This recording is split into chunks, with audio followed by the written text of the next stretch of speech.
The Mavericks didn't believe that Luka Doncic would do what it was needed to do to be able to stay in condition. There has to be something catastrophically wrong to let go of a 25-year-old who's a generational talent, who's an international iconic figure. Basketball is broken. Trading a generational superstar is insane, isn't it? Because in just 7 seasons, Luka Doncic has 5 first-team All-NBA honors, is a league scoring champion, and carried Dallas to their first NBA Finals since 2011. Trading a player against his will like this just doesn't happen. So why did it happen to Luka? Why did he go to the Lakers? These questions led us to different conspiracies about money, power, and gambling. But ultimately, we now know the real reason the craziest trade in NBA history happened. I'm Jerry, and this is a Clutch original on why the Dallas Mavericks gave up on Luka Doncic. Since Luka's emergence into superstardom, we thought he was untradeable. Then Dallas said, hold my beer. But the most surprising part? No one saw it coming. Why? Nobody knew about this. I know that's hard to believe, but that's why it's a unique situation. They did not know. And it didn't just blindside the league. It even caught teams involved off guard. You could probably count on one hand the people involved in this trade that actually knew all the details before the deal was done. Because one of the 3 teams involved, the Utah Jazz, were the ones kept in the dark. In the details of the trade, the Jazz received 2 second-round picks in Jalen Hood-Schifino, but didn't know either Doncic or Davis were involved in the trade until an hour after it was done. Even Jazz president Danny Ainge only had a 30-minute notice that LA was receiving Luka, and by that time it was too late. Even minority Mavs owner Mark Cuban was confused with the trade, receiving a call just before it was announced. And head coach of Dallas, Jason Kidd, also didn't know about the trade until it happened. In fact, Nico Harrison only spoke to the Lakers, didn't shop him to anyone else. And when he brought it up to Mavs owner Patrick Dumont, Dumont laughed. But that's also contradicted by Harrison because he said Dumont gave him the support of the move in the weeks leading up to it. How does this happen? Well, there's some theories.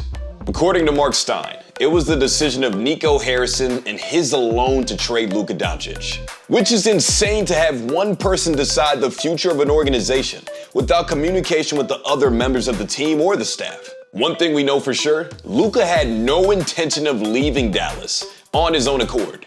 The details prove it. Less than a week prior to the trade, Luka was very close to investing in a new home in Dallas, while other reports stated that he had purchased a $15 million Dallas-Fort Worth mansion.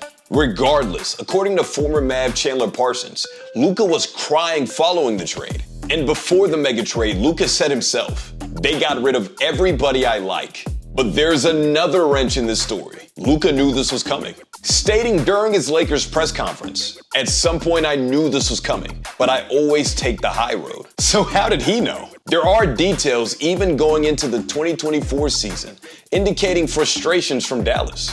Let's go back to right after the 2024 NBA Finals. Luka arrived at 2024 Las Vegas training camp and immediately got hurt with a calf contusion. Then according to Dallas, he got out of shape weighing north of 270 pounds. But he returned on October 24th, immediately dropping 28 points. Then he continues to deal with a calf injury on 2024 and Christmas Day, being his final game as a Maverick. Now, that's just for the 2024-2025 season. Because according to Tim McMahon, Dallas was terrified to give Luka a $350 million supermax in the summer of 2025. According to Brian Windhorst, the conventional wisdom would have been to give Luka the contract, then trade him with the 5 years on the deal so the player can't leverage you. The Mavs obviously didn't care to do that, and Luka's losses are catastrophic. He was set to sign a 5-year, $346 million supermax deal with Dallas in the summer of 2025.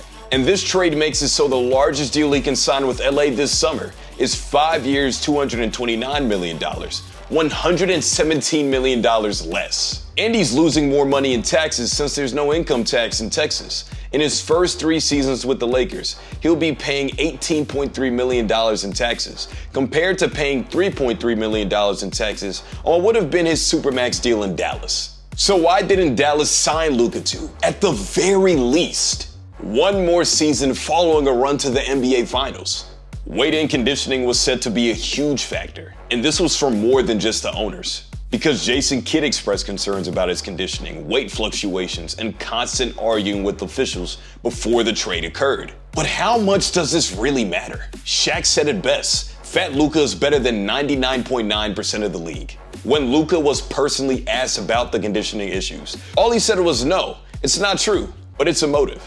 The contradicting information continues to pile up. But the real sense that we got from Dallas and Nico Harrison is that they believe this trade helps them win now. And actually, he's not wrong. This breakdown by Sportline shows the complete odds for both LA and Dallas before and right after the trade. Before, LA had a 58.6% chance to make the postseason. Dallas had a 50% shot. After, the Lakers fell to 32.6, while Dallas skyrocketed to 72.1. And title odds are even crazier. Dallas's 2025 title odds went up 217% after trading for AD, from 1.31% to 4.16%. They also added Caleb Martin for Quentin Grimes just one day after the Luka trade. But we now get to the conspiracy theories. The Adelson and Dumont Group, who are majority owners of the Mavs, aren't just owners of this team. They also own newspapers, and most importantly, casinos. Miriam Adelson, major owner of the Mavs, and her family, according to Forbes, own over half of the New York Stock Exchange-listed gambling empire, which has casinos in Singapore and Mako. Even Dwayne Wade said this trade was all about the money. Many have said the owners don't want an NBA title. They want a casino complex. And destroying the Mavs team that fans have come to know is a step in the right direction for them. Season sales have dropped. Tickets are getting refunded. The Dallas Mavs Instagram has lost over 700,000 followers. And fans are even moving allegiances. Whether you believe this or not, or that this is for NBA viewership, a trade of this capacity has never happened before. Because Luka is the third player ever to be traded after multiple All-NBA selections before 25, joining just Will Chamberlain, Tracy McGrady, and is actually the first 5-time All-NBA player at this level to be in a trade. What do you think of the craziest trade in NBA history?